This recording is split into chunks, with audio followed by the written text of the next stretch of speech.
तो आज है मुग़ल एम्पायर का पार्ट 2, जिसमें है अकबर से औरंगज़ेब तक। ठीक है, तो यहाँ अकबर से औरंगज़ेब के बारे में पूरा पढ़ेंगे, जिसके अंदर अकबर का सबसे पहला कॉन्सेप्ट पढ़ेंगे, क्योंकि वो बहुत बड़ा डीप कॉन्सेप्ट है उसका। तो सबसे पहले अकबर का आ जाता है अकबर, जिसमें 1556 करनौल में राज्याभिषेक। उसके बाद आता था बैरम खान। बैरम खान उसका समझ लीजिए उनका दरबारी था, जो एक उसके पिता के रूप में था, फादर के रूप में, गार्जियन के रूप में उसे ट्रीट करता था। लेकिन वो ट्रीट करते करते उसने थोड़ा सा ऐसा लगा कि वो कंट्रोल कर रहा है अकबर को, अब इतना ज़्यादा हावी हो रहा है, जिसके कारण अकबर ने बोला भाई अब तुम निकलो, तुम जाओ भाई, और नहीं सहा जा सकता।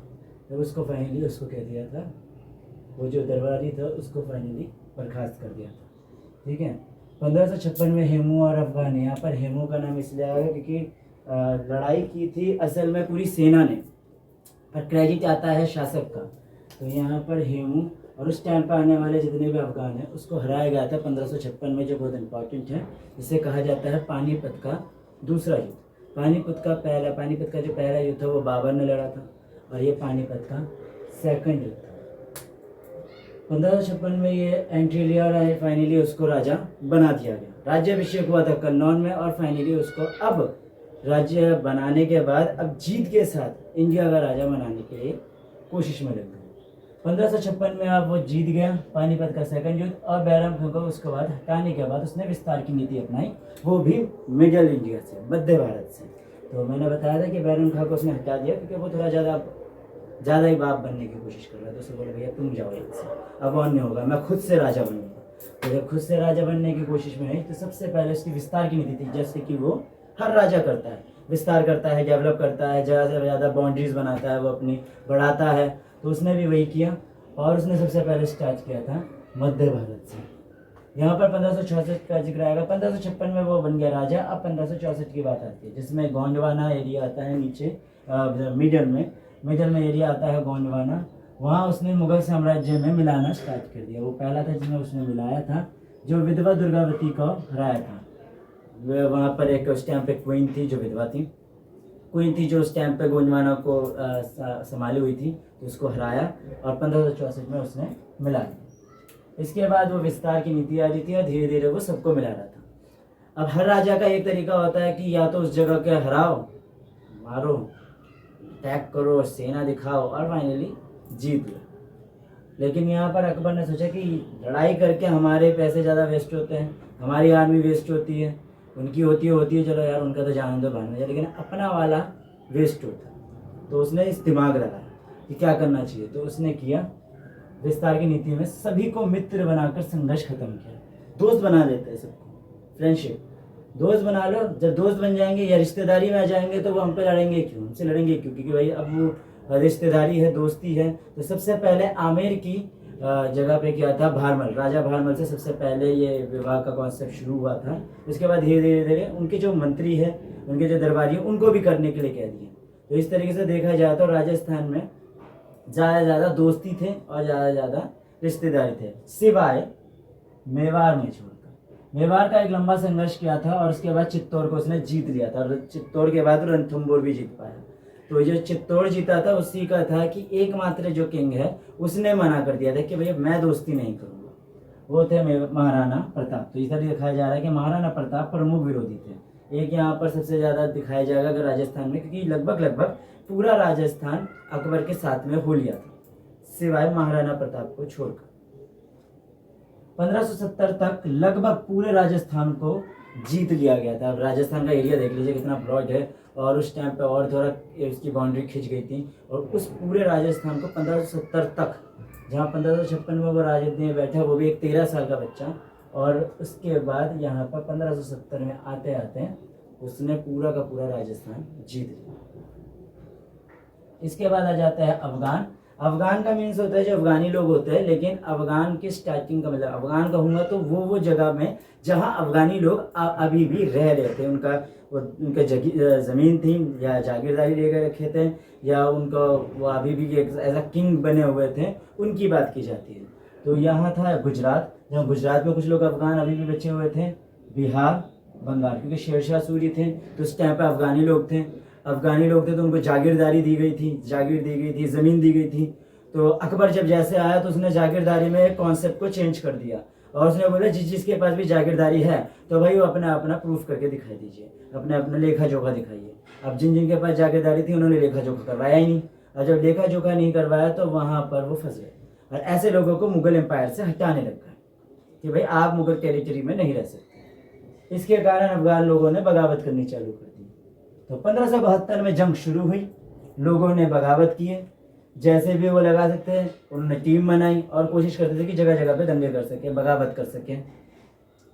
इनके विद्रोह को अकबर ने कुचल दिया क्योंकि जहां पर विद्रोह होता था तो अकबर चला जाता था, या तो अपने सैनिक को भेजता था, अपने जो सबसे ज़्यादा बेस्ट वहाँ पर लड़ सकते हैं उनको भेजेंगे, या तो खुद जाता था और पर्सनली जाकर ये विद्रोह को कुचल देता था। 1592 में राजा मान सिंह, जो असल में उनका जोधा बाई का वो लगेगा, भतीजा लगेगा, तो उसको आप नवरत्नों में गिनेंगे कि नवरत्नों में सबसे मेन में आए थे राजा मान सिंह। तो 1592 में राजा मान सिंह ने उड़ीसा को, पूरे उड़ीसा को मुगल अधीन कर लिया था, मतलब पूरे का पूरा उड़ीसा जीत लिया गया था। बगावत का कारण जो था वह जागीरदारी पर कठोर नियम थे। तो याद रखा जाएगा कि भाई सब किस वजह से अफगानी लोग लड़ते थे। अफगानी लोग इसलिए लड़ते थे क्योंकि अभी तक कोई भी आया नहीं है उनसे ज़मीन छीनने के लिए, और वो अपना आराम से अफगानी लोग यहाँ पर जीत रहे हैं, एंजॉय कर रहे हैं। और अब एक नया नियम आ जाता है कि आप लेखा जोखा दिखाइए, तो इसके कारण सारे लोग अकबर के विरोधी हो गए। तो इसके बाद आ जाता है पंजाब और उत्तर पश्चिम, जिससे पहले राजस्थान के बारे में बता दिया है कि राजस्थान की कई जगहों पर उसने जीता, कई जगहों पे उसने सिर्फ रिश्तेदारी से चीज़ों को जीत लिया। जीतने के दो तरीके थे, या तो रिश्तेदारी कर लो या फिर सामने वाले पर अपनी पावर दिखाकर, अपनी आर्मी दिखाकर जीत लो। लेकिन आर्मी का यूज़ ना करते हुए उसने पैसा और आर्मी और अपनी मेहनत से बचाकर उसने दोस्ती यारी और रिश्तेदारी का ज़्यादा यूज़ किया। और इससे और भी था, जिससे कभी भी देखा भी गया कि कोई भी जगह में कभी भी मुगलों को लेकर गलत नहीं किया गया, ना ही मुगलों को लेकर, अकबर को लेकर, मुगलों को नहीं, अकबर को लेकर कभी भी किसी के लिए गलत नहीं था। सब अकबर को पसंद करने लगे थे। इसके बाद आ जाता है पंजाब और उत्तर पश्चिम। मिर्ज़ा हाकिम की बात जाते हैं तो मिर्ज़ा हाकिम उसी के भाई हैं, कज़न ब्रदर। एंड मिर्ज़ा हाकिम का अकबर पर हमला हुआ था लाहौर पर। अकबर पे हमला यानी उसके एरिया कैरेक्टरी पे हमला, तो अकबर पे हमला किया गया था और उसके लाहौर एरिया तक, पंजाब से वो आ रहा था और लाहौर तक मतलब उसने अटैक कर दिया था। उसने सोचा था कि कोई बड़े बड़े जो समुदाय है या बड़े बड़े जो टीम है जो अकबर के खिलाफ मिल के लिए हमारे लिए काम करेगी, बड़ी बड़ी टीम जो है हमारे साथ मिलेगी, हम फिर और ज़्यादा पावरफुल हो जाएंगे, फिर हम अकबर को हरा देंगे। लेकिन ऐसा हुआ नहीं, हुआ एकदम उलट। बड़े बड़े समुदायों ने साथ छोड़ दिया और मिर्ज़ा हाकिम अब अकेला पड़ गया। उसके पास नॉर्मल टुकड़ी होगी लेकिन अब इतना बड़ी बड़ी आर्मी नहीं है या बड़े बड़े लोगों का सपोर्ट नहीं है, तो उसने पीछे हटने का फैसला लिया। उसने पीछे हटने का फैसला लिया तो अकबर आगे बढ़ गया और उसने लाहौर भी जीत लिया। अकबर का काबुल की ओर बढ़कर जीतना, यहाँ पर दिखाया जा रहा है कि अकबर से उसको हार मिली, मिर्ज़ा हाकिम का बड़े समूह का कोई भी साथ नहीं मिला और अकबर से हार। अकबर का काबुल की ओर बढ़ना, अब उसने सोचा कि नहीं भाई ये जो मिर्ज़ा हाकिम है ये तो सरदर्द बन जाएगा आगे जाकर भी, ये अभी सरदर्द है तो आगे जाके भी जरूर बनेगा और ज़्यादा। अगर अभी इसको समुदाय को कुछ नहीं मिला, कोई समूह उसने हाथ नहीं बढ़ाया, क्या पता आगे बढ़ा दे। तो इसीलिए उसने क्या किया, अकबर ने एक ही जगह लगाई कि हाँ जी भाई इसकी तरफ आगे बढ़ते चलते हैं, पीछा करो इसका। तो अकबर ने काबुल की ओर बढ़कर जीता और उसके बाद उसने अपनी बहन तो लिखा ही नहीं, अपनी बहन बख्तू निंसा अपनी बहन को उसने अपॉइंट कर दिया कि अकबर जो काबुल है वो आप उस पर आप ले रख लीजिए, उस पर आप काम कीजिए, ठीक है। लेकिन आखिर आगे जाकर क्या हुआ, ऑब्वियसली बात है ज़्यादातर वो नहीं हुआ उसके साथ भी। तो उसने क्या किया, उसको एक जागीर के रूप में किसे दे दिया, राजा मान सिंह को, जिस पे उस पर बहुत ज़्यादा भरोसा था। उसने काफ़ी कुछ जीता था, अभी हमने बताया भी था कि उड़ीसा भी उसने पूरा जीत के दिखाया था, काफ़ी काम करता था। तो इसलिए राजा मान सिंह को उसे जागीर के रूप में दे दिया। 1586 में कश्मीर जो ऊपर नॉर्थ का आ जाता है एरिया, कश्मीर एरिया, वहाँ पर काफ़ी राज्य स्वतंत्र होंगे, आज़ाद होंगे, उसको भी इसने अपना आपस में मिला लिया।